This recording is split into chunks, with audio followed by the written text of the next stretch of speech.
สนับสนุนโดย Nissan X-Trail และเครื่องดื่ม JR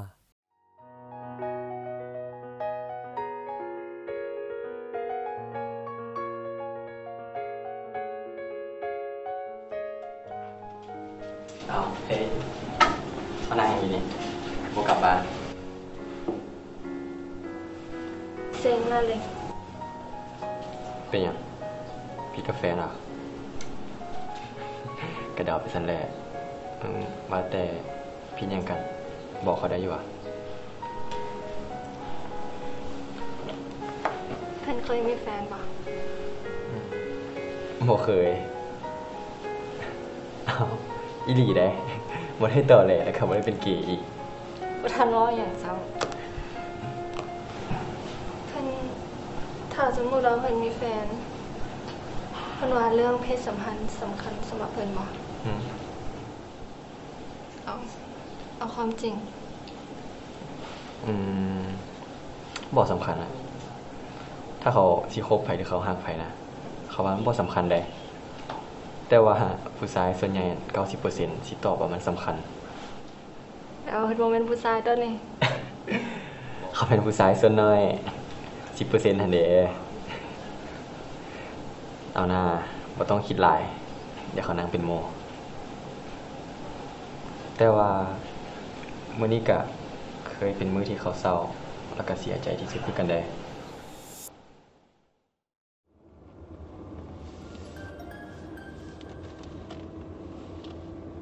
ฮัลโหลสบายดีตู้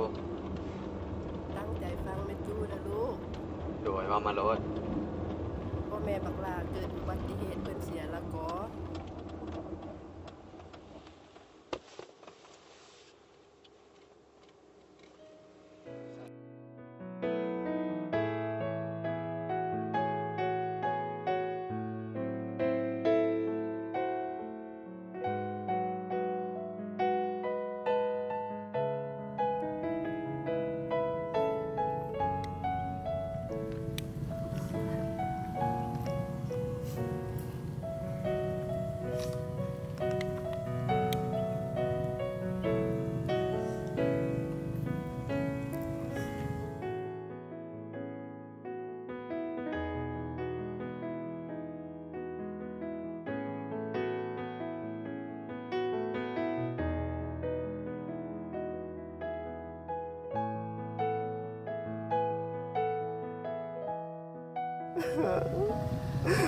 เรือไปแล้ว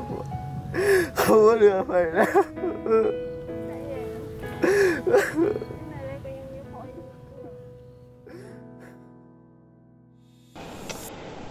แต่ว่าก็มีเพื่อนอยู่ข้างๆเขามาปลอบเขามาบอกเขาว่าเขาไม่ได้อยู่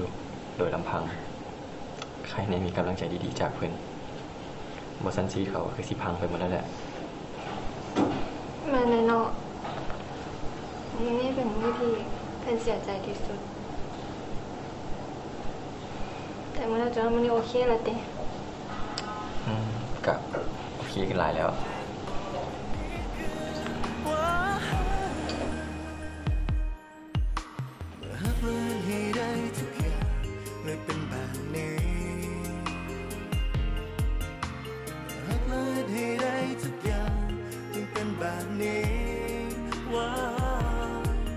ที่มันบังเลิกข้างนอกบังไปแล้วมันงมงายที่บ่เหลือแม้แต่คำว่าสุขสี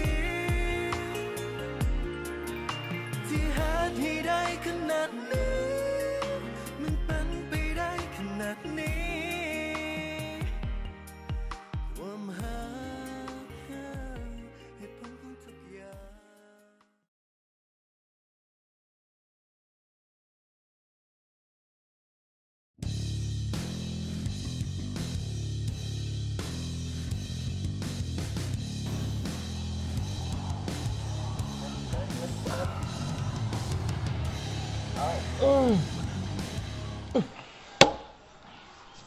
เห็นบ่สู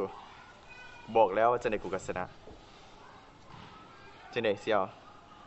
ยังบ่สิ้นกับความว่าแพ้ว่ะเอามือมึงไอ้เซอว่าตาเสี่ยวยอมรับความจริงแล้วนะว่ามึงกระจอกหั่นนะบ่ว่าเฮ็ดหยังมึงก็แพ้กูหมดแหละอย่ามาลมตุ้ยอยู่นี่ แพ้กับแพ้แต่เรื่องจีบสาวนะมึงนี่เป็นท้องกูอยู่เจมส์ หรือจะเอา เอาวะล่ะ ว่ามา ถ้ากูชนะมึงเสียงให้กู ฮะทำมึงชนะนะมึงเอิ้นกูว่าบักขี้แพ้ก็ได้มึงใส่กูบทเทอมเลยก็ได้พยานเด้อสู่สองคนบักตี้บักหนึ่งบักต้านมักว่าไงเพื่อนนะเดี๋ยวกูสิจัดการมันให้แพ้แบบเต็มที่จากปาก โอ้ยใบ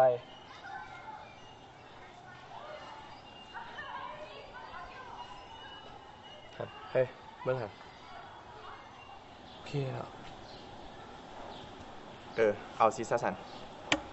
เพื่อให้โอกาสมึง แข่งกัน3เกมให้ชนะ2ใน3คือจบ มา 1ให้สิได้เบอร์เราก่อน 2ให้สิได้เป็นแฟนเราก่อน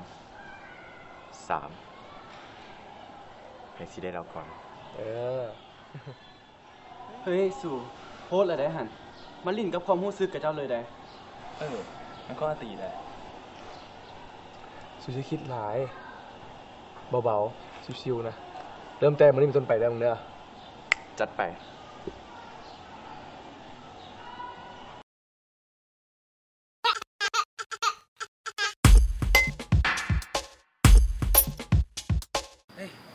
ซิงเว้ย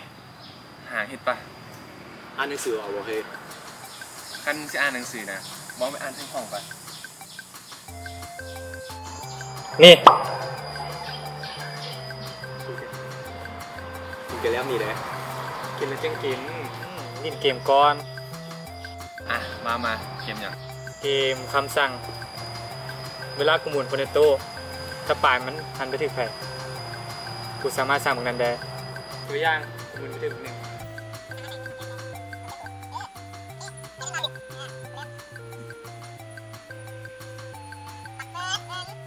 กูใจมึงกั้นหายใจสิบิกั้นหายใจเริ่ม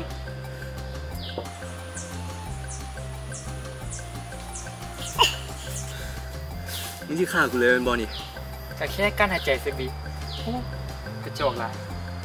เอาต่างหมุนต่อละ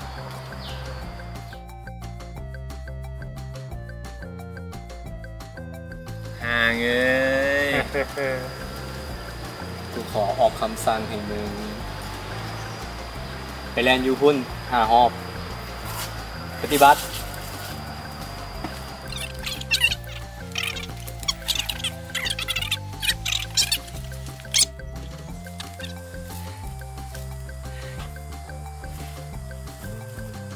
วันนี้ตาโกงเนี่ย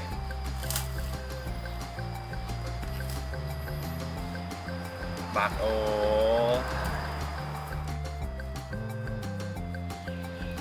กูขอให้มึงเอาไอ้ตัวอันนี้ไปให้วิ่งคนนั้นนั่นแหละ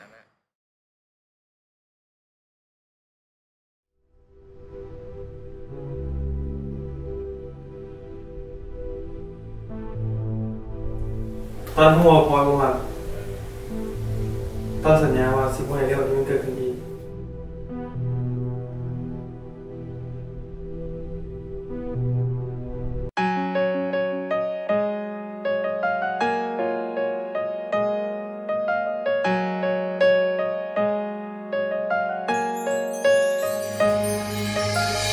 ความจริงที่เคยเห็นก็คิดว่าเฮานั้นหาใกล้แค่กันแต่ความจริงที่ค่อยได้เป็นเพียงคนที่หูจักและคุ้นเคยทุ่มให้เจ้าหมดใจเทให้เจ้าสุดใจบ่ทันคิดว่าเจ้าจะล้ำคาญกันเจ้าได้บอกออกไปเพื่อให้ค่อยได้หูว่าเจ้าคิดได้เพียงเพื่อนกันมีบางอย่างที่ค่อยนั้นควรเข้าใจอยากรู้ว่าเจ้านั้นต้องการสิ่งใดที่เข้ามาคือเจ้าเป็นห่วงและคือเจ้าใส่ใจสุดท้ายมาหลอกลวงกันให้เจ็บทรมานเคยบ่ฮู้ว่าเจ้าบ่สนใจกันเคยบ่ฮู้ว่าเจ้าบ่เห็นความสำคัญ